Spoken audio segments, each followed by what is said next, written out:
มาสิพามาเก็บเห็ดมื้อนี้ตื่นเช้ามาพอเห็ด3 ดอกนี่ดอกหนึ่งอยู่พี่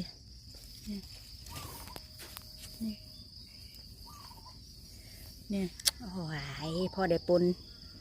นี่ดอกหนึ่งเห็ดน้ำหมากอุ้ยหมดมันมาตอมเห็ดนี่อีกดอกนึงเอ้ยโอ้ยหมดกัดนี่โอ้ยหมดกัดเก็บบ่ได้เลยหมดหลายเมื่อคืนฝนตกได้3 ดอกอุ้ยเครือตดหมูตดหมาเขาบอกว่ากินได้